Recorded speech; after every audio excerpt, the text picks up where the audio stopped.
আসসালামু আলাইকুম viewers, Europe Bangla education consultants private limited থেকে আমি অ্যাডমিশন কাউন্সিলর পূর্বা। আজ চলে এসেছি স্টাডি ইন লিথুনিয়া নিয়ে। সফটওয়্যার, ফার্মাসিউটিক্যালস, টেলিকমিউনিকেশন এবং আপনার ফাইন্যান্সিয়াল ইন্ডাস্ট্রির প্রাণ কেন্দ্র হচ্ছে লিথুনিয়া।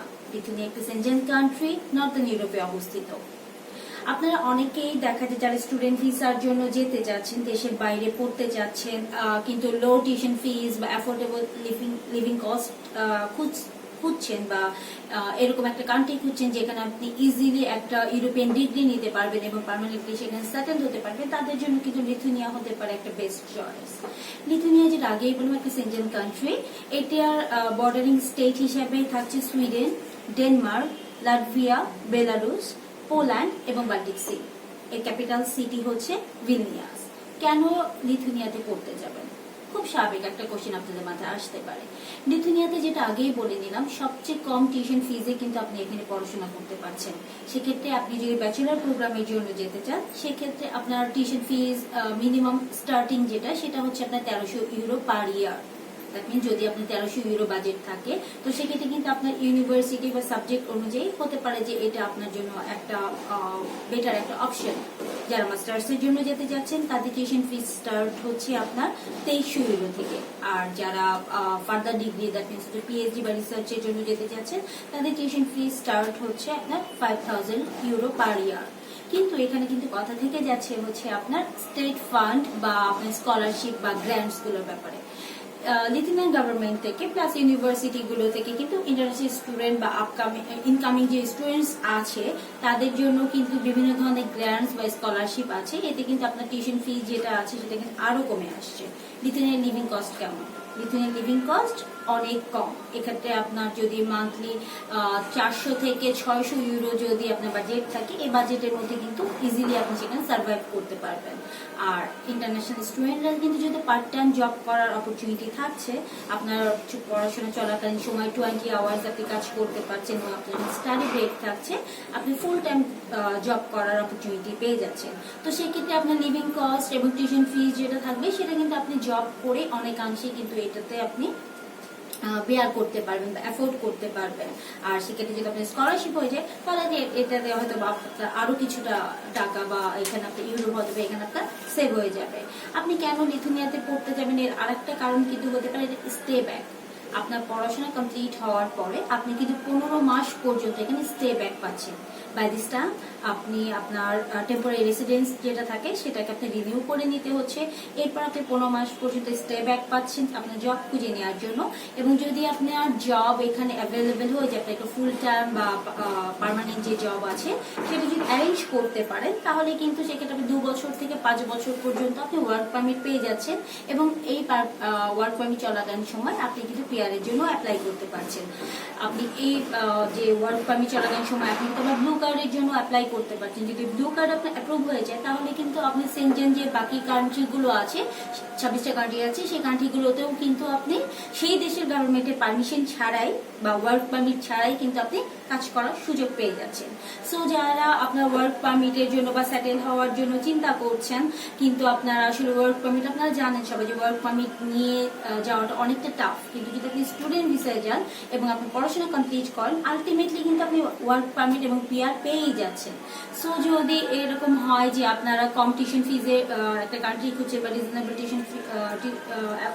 টিউশন ফিজ প্লাস হচ্ছে আপনার অ্যাকোমোডেশন বা লিভিং কস্ট একটা কান্ট্রি খুঁজছে, সেক্ষেত্রে কিন্তু আপনারা লিথুনিয়াকে চুজ করতে পারেন।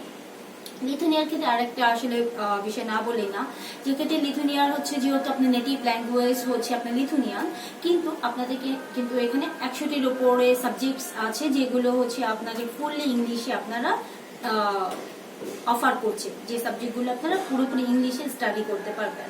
লিথুনিয়াতে অনেকে কোশ্চেন থাকতে পারে যে আইএলটিএস রিকোয়ার্ড কিনা। যদি আপনার আইএলটিএস থাকে সেটা ডেফিনেটলি আপনার জন্য একটা প্লাস পয়েন্ট, কিন্তু যদি আইএলটিএস নাও থাকে আপনারা কিন্তু এমওআই বা মিডিয়াম অফ ইনস্ট্রাকশন দিয়েও অ্যাপ্লাই করতে পারছেন। সো যারা লিথুনিয়ার ব্যাপারে বা অন্য কোনো ইউরোপিয়ান কান্ট্রিতে আইএলটিএস না থাকার জন্য অ্যাপ্লাই করতে ভয় পাচ্ছেন, তারা কিন্তু লিথুনিয়াকে চুজ করতে পারেন যদি আপনারা মিডিয়াম অফ ইনস্ট্রাকশন এখানে প্রোভাইড করতে পারেন। লিথুনিয়ার ক্ষেত্রে এখানে আরেকটা আসলে বিষয় বলার প্রয়োজন, এখানে হচ্ছে আপনার যে ইউনিভার্সিটিগুলো আছে, ম্যাক্সিমাম ইউনিভার্সিটি থেকে কিন্তু আপনার দেখা যায় আপনার পড়াশোনা কমপ্লিট হওয়ার পরে আপনার জব সার্চের যে ব্যাপারটা আসছে, এখানে বিভিন্ন ধরনের আপনার মাল্টিন্যাশনাল কোম্পানি আছে, আপনার ইউনিভার্সিটিগুলো কিন্তু আপনার জন্য জব ফেয়ার অ্যারেঞ্জ করে। তো সেক্ষেত্রে দেখা যায় যে আপনার যারা ইন্টার্নশিপ স্টুডেন্ট থাকে তারা কিন্তু এই জব ফেয়ারগুলো থেকে বা ইউনিভার্সিটিগুলোর হেল্প নিয়েই কিন্তু আপনার জব পেয়ে যায়, ফুল টাইম বা আপনার পার্মানেন্ট যে জব আছে সেটা কিন্তু আপনার এখান থেকে পেয়ে যাচ্ছেন। সো যারা লিথুনিয়াতে স্টাডি করতে চাচ্ছেন বা লিথুনিয়াতে যেতে চাচ্ছেন বা একটা ইউরোপিয়ান ডিগ্রি নিতে চাচ্ছেন, তারা কিন্তু লিথুনিয়ার ফেব্রুয়ারি বা নেক্সট সেপ্টেম্বর ইন্টেকের জন্য অ্যাপ্লাই করতে পারেন। কি কি রিকোয়ার্ড বা কি কি ডকুমেন্টসের প্রয়োজন পড়বে, তো এক্ষেত্রে যদি আপনি লিথুনিয়াতে অ্যাপ্লাই করতে যান ব্যাচেলর প্রোগ্রামের জন্য আপনার মিনিমাম জিপিএ লাগবে এসএসসি এবং এইচএসসি-তে 3, এবং যারা মাস্টার্সের জন্য অ্যাপ্লাই করতে যাচ্ছেন সেক্ষেত্রে আপনার এসএসসি এবং এইচএসসি-তে জিপিএ 3 এবং আপনার ব্যাচেলরের ক্ষেত্রে সিজিপিএ লাগছে 2.8। যদি আপনার এই এটা থাকে, এলিজিবিলিটি থাকে, তাহলেই কিন্তু আপনি লিথুনিয়া যে কোনো একটা ইউনিভার্সিটির জন্য এখানে অ্যাপ্লাই করতে পারছেন। এছাড়া যে ডকুমেন্টসগুলো প্রয়োজন পড়বে, আপনার বার্থ সার্টিফিকেট, আপনার এসএসসি, এইচএসসি এবং ব্যাচেলরের ট্রান্সক্রিপ্ট এবং সার্টিফিকেট, আপনার পাসপোর্ট, আপনার সিভি, আপনার ছবি এবং রিকমেন্ডেশন লেটার। যদি আইএলটিএস করা থাকে তবে সেক্ষেত্রে আইএলটিএস স্কোর।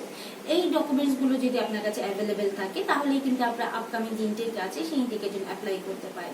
এক্ষেত্রে আমি লিথুনিয়ার কয়েকটি ইউনিভার্সিটির নাম বলে দিচ্ছি যারা আপনার ইন্টার্নশিপ স্টুডেন্টদেরকে ইজিলি আপনার অ্যাডমিশন দিচ্ছে বা এখানে যে ইংলিশ মানে তাদের যে কোর্স তারা অফার করছে এগুলো হচ্ছে আপনার ইংলিশে থাকছে। সেক্ষেত্রে ফার্স্ট অফ অল আসে Lithuanian university of health science, Vilnius University, European Humanities University, Vilnius Gediminas Technical University, ISM University of Management and Economics।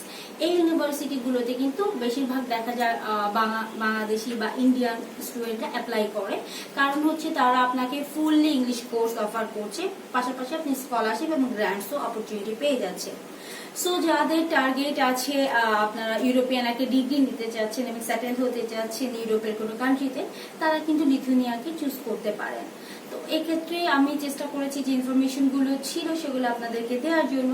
তো এরপরে যদি আপনাদের কোনো আপনাদের কোনো কোয়ারিজ থাকে, কোনো কিছু জানার থাকে, সেক্ষেত্রে অবশ্যই আপনি আমাদের সাথে যোগাযোগ করতে পারেন, আমাদের অফিস ভিজিট করতে পারেন, আমাদেরকে ফোন করতে পারেন, আমাদের ফেসবুকে মেসেজ করতে পারেন বা আমাদের ইউটিউবেও কিন্তু আপনি কমেন্টস করতে পারেন।